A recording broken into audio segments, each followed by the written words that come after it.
আপনাকে যদি প্রশ্ন করি বাংলাদেশের আইন শৃঙ্খলা বিষয়টি এত অবনতিতে গেল কেন, এই প্রশ্নটার জবাব, সুনির্দিষ্ট জবাব আপনি কি দিবেন? দেখুন, গত 5 মাসে বাংলাদেশে পোশাক কারখানায় বন্ধ হয়েছে মোর দেন 100, যেখানে মোর দেন 50,000 শ্রমিক তারা চাকরিচ্যুত হয়েছে, তারা বেকার হয়েছে। এটা আমার তথ্য নয়, এটা হচ্ছে বিজিএমইএ, যারা কিনা বাংলাদেশের পোশাক কারখানা বিষয়গুলো দেখে থাকেন। তো তাদের রিপোর্ট হচ্ছে এটা। এখন আপনাকে বলি, বাংলাদেশে শুধু পোশাক কারখানা বন্ধ হয়েছে তা কিন্তু নয়, বাংলাদেশে আরও বিভিন্ন সেক্টরের কারখানাগুলো বন্ধ হয়েছে, আগুন দেওয়া হয়েছে, যে কারণে আপনি ধরেই নিতে পারেন মোর দেন 200 আপনার কারখানা বন্ধ হয়েছে এবং মোর দেন 100,000 মানে 1 লাখেরও বেশি, মানে অনায়াসে, মানে চোখ বন্ধ করে শ্রমিক কাজ থেকে বেকারে পরিণত হয়েছে। তারা মোট কথা তারা বেকার। তাহলে আপনাকে যদি আমি প্রশ্ন করি যে 1 লক্ষ মানুষের কর্মসংস্থান হারিয়েছে, দিনের পর দিন আমরা কোনো বৈদেশিক মুদ্রা অর্জন করতে পারিনি, দেশের যে ট্রেন্ড, অর্থনৈতিক যে ট্রেন্ড, সেটা আমরা উজ্জীবিত করতে পারিনি, বিজনেস যারা করছে তাদেরকে আমরা হাত পা চোখ বেঁধে রেখেছি। কারণ ম্যাক্সিমাম রিসেন্ট টাইমে যারা ব্যবসায়ী ছিল তাদেরকে জেলবন্দি করা হয়েছে, বিভিন্ন ধরনের ভুয়া মামলা দেওয়া হয়েছে, শত শত মামলা হয়েছে। তো বিজনেস সেক্টর অলরেডি কলাপস। এই যে আজকে বলছে যে দ্রব্যমূল্য বাড়ছে কেন, দ্রব্যমূল্যকে হাওয়ার উপর দিয়ে কমবে, দ্রব্যমূল্যকে হাওয়ার উপর দিয়ে ব্যালেন্সড হবে, হাওয়ার উপর দিয়ে কোনো কিছু হয় না।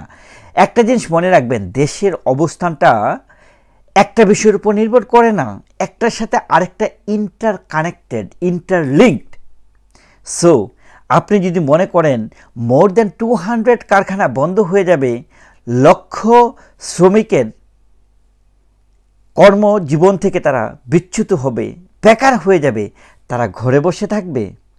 এই শ্রমিক মানুষদের অর্থ যদি 1 মাসের অর্থ যদি তারা ঠিক টাইমে না পায়, তাদের খাবার খাওয়ার টাকা নাই, তাদের বাড়িতে অনেক মেম্বার, তাদের অনেক বাচ্চা কাচ্চা, তাদের ওই এডুকেশনটা নাই, কতজন বাচ্চা নিতে হবে, তাদেরকে কিভাবে পড়াশোনা দিতে হবে, কিভাবে তারা অর্থনৈতিকভাবে সচ্ছল হবে, সে অর্থের টাকা কত টাকা খরচ করবে, কত টাকা সেভিংস করবে, সেই সেভিংসের টাকা কিভাবে ইনভেস্ট করতে হবে, সেই নলেজ তাদের নেই। তারা যা আনে সেটা খেয়েই বেঁচে থাকে, টানা হেঁচড়ে জীবন চলে।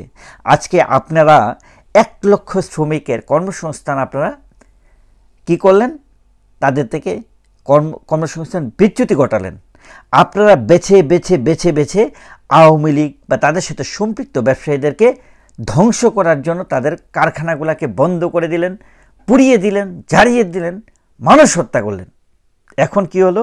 বাংলাদেশের পোশাক খাত, আজকে অনন্ত জলিল ভাইকে একটা ইন্টারভিউ দিতে দেখলাম, প্রেস ব্রিফিংয়ে তিনি বলছিলেন বাংলাদেশের কারখানাগুলোর অবস্থা, ইভেন তার যে সে যে একজন সাকসেসফুল বিজনেসম্যান, তার পোশাক খাতে ব্যাপকভাবে লস হচ্ছে, বিজনেসের চাকা স্থবির হয়ে গেছে, যে কারণে সে এখন দিনরাত কারখানায় পড়ে আছে বিজনেস টিকিয়ে রাখার জন্য। তো বন্ধুরা, আপনারা বুঝতেই পারছেন, এই বর্তমান সরকার কথায় কথায় ফুটানি মারছে, বাংলাদেশের নাকি এই অর্জন করে ফেলছে তারা এই কয়েকদিনে। আমরা খালি দেখতে পাচ্ছি জঙ্গিদেরকে অস্ত্র নিয়ে পথে ঘাটে দিনে দুপুরে ঘোরাঘুরি করছে, এছাড়া আর কিছুই করছে না। বিষয়টিকে আপনারা কীভাবে দেখছেন, কোন দৃষ্টিভঙ্গিতে দেখছেন, কমেন্টস করে জানাবেন। ভালো থাকবেন।